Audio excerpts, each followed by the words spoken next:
3?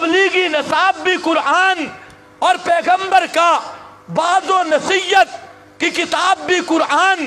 اللہ کے پیغمبر نے 23 سال کی زندگی اس قرآن کو بیان کیا، اسی کو پڑھایا، اسی کی دعوت دی، اسی کی تشریح کی، اسی کی تفسیر کی. جو تفسیر کی اس کا نام حدیث بنا، اس کا نام سنت بنا. متن قرآن تھا، اصل قرآن تھا، حدیث اس کی شرح تھی، اس متن کی توضیح تھی. اس لیے فرمایا آپ لائے قرآن اور اس قرآن کے پیغام کو پھیلایا، اسی کو نافذ کیا، اسی پر عمل کیا. اور عمل رسول کا نام، تشریع رسول کا نام سنت بن گیا. جب آپ جانے لگے فرمایا ترکت فیکم امرین، 2 چیزیں چھوڑ کے جا رہا ہوں اور ان میں اولہما کتاب اللہ. اولہما کتاب اللہ، سب سے پہلی چیز ان 2 میں سے بھی اول نمبر کتاب اللہ. فیہ الہدی، وہی ہدایت کا مرکز، ہدایت کا منبع، ہدایت کا ماخذ، ہدایت کا سرچشمہ. فیہ الہدی، پوری ہدایت اسی میں. اور دوسری روایت میں فرمایا من ابتغى الہدی فی غیرہ قد اضلہ اللہ، جو اس سے ہٹ کر دنیا کی کسی کتاب میں ہدایت کی تلاش کے لیے نکلا، دنیا کی کسی کتاب میں حق کی تلاش کے لیے نکلا.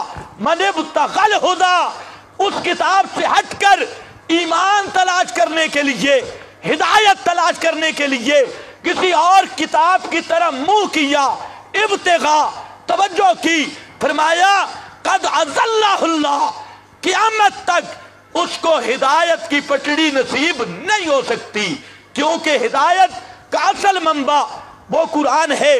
تو میرے بھائیوں، اشاعت التوحید و سنہ یہ وہ جماعت ہے جس نے پیغمبر کریم کی اسی امانت کو سنبھالا، کتاب و سنت والی امانت. یہ طائفہ منصورہ آج بھی سینوں سے اس امانت کو لگا کے چل رہے ہیں.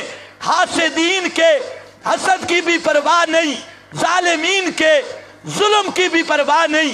ہمیں یقین ہے، میرے مرشد نے فرمایا لا تزال طائفۃ من امتی ظاہرین علی الحق حتی یاتی امر اللہ.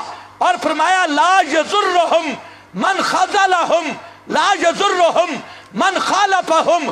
ساری کائنات کوئی ان سے نکل جائے تب بھی ان کو نقصان نہیں ہوگا، کوئی ان کے مقابل آ جائے تب بھی ان کو نقصان نہیں ہوگا.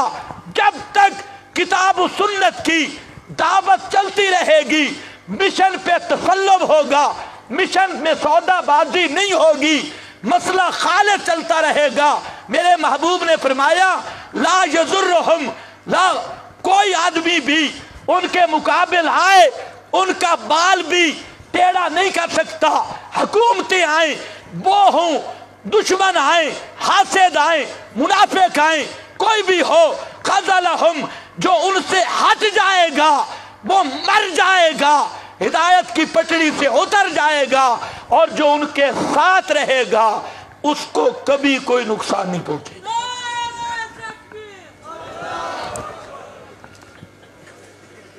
اللہ مجھے آپ کو اسی طائفہ منصورہ کے ساتھ زندگی، انہی کے ساتھ ہمیں موت نصیب فرمائے. وآخر دعوانا ان الحمدللہ.